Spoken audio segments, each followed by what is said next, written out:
இந்த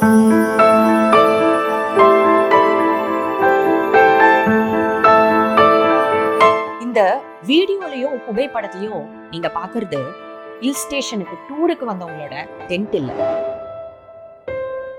பழனிக்கு பக்கத்துல மண்திட்டு பகுதி மலைவாழ் மக்களோட வீடு.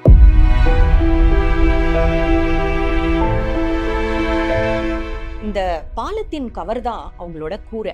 3 கற்கள் தான் அவங்க சமையலறை. மழையோ வெயிலோ புயலோ அவங்க வாழ்க்கை இங்கதான். இங்க பிறந்து வளர்ந்த மலைவாழ் குழந்தைங்களுக்கு ஏழ்மை, வறுமை, கல்வி மேல கசப்பு. ஆண்டிப்பட்டி ஜே நகர் அரசு தொடக்கப்பள்ளி ஆசிரியை ஜாக்கலின் இந்த குழந்தைங்களை ஒழுங்குபடுத்தி கல்வியோட முக்கியத்துவம் என்னன்னு உணர செஞ்சாங்க. இந்த பள்ளிக்கூடத்துல வறிய நிலையில இருக்கிற சுமார் 50க்கும் மேற்பட்ட குழந்தைகள் படிச்சுட்டு வராங்க.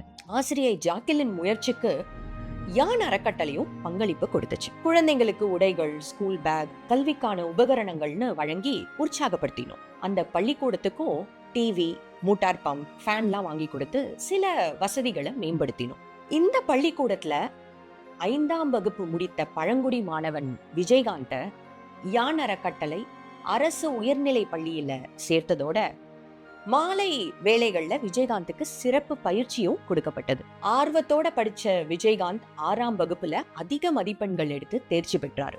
எந்த ஒரு வெற்றியும் கொண்டாடத்தானே பரவும். மாணவன் விஜயகாந்த யான் அறக்கட்டளை பரிசுகள் வழங்கி ஊக்கப்படுத்தியது.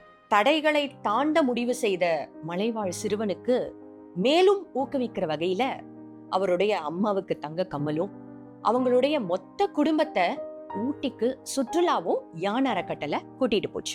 விஜயகாந்த பார்த்து மத்த மலைவாழ் குடும்பங்களும் குழந்தைகளும் ஊக்கம் பெறணும். கல்விதான் நம்மை கடை தேற்றும் என்பதை உணரணும். மண்திட்டின் ஒவ்வொரு குழந்தையும் சாதனையாளர்களாக வேண்டும் என்பதுதான் யான் அறக்கட்டளையின் நோக்கம். இந்த கொண்டாட்டத்தின் போது பள்ளியில பயிலும் மற்ற மாணவர்களுக்கும் கல்வி உபகரணங்கள், இனிப்புகள், மாணவர்களுடைய பெற்றோர்கள் சுமார் 3 பேருக்கு ஆடைகளும் கொடுக்கப்பட்டது. அனைவருக்கும் கல்வி, பசிப்பிணியற்ற மனிதர்கள், தூய்மையான வாழ்விடங்கள் ஆகியவற்றை கொள்கையாக கொண்டு ஊருக்கு உழைத்திடல் யோகம் என்னும் பாரதியின் சொற்களை இதயத்தில் ஏந்தி யான் அறக்கட்டளை சமூக பணிகளை செய்து வருகிறது.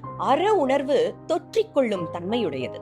இந்த வீடியோவை பார்க்கும் நண்பர்களுக்கு நாமும் இத போல செய்யலாமே அப்படின்ற உணர்வு ஏற்பட்டா தீபத்தை கொண்டு தீபம் ஏற்றுவோம் என களத்தில் இறங்கினால் அதை விட சிறப்பு வேறென்ன இருக்க முடியும்?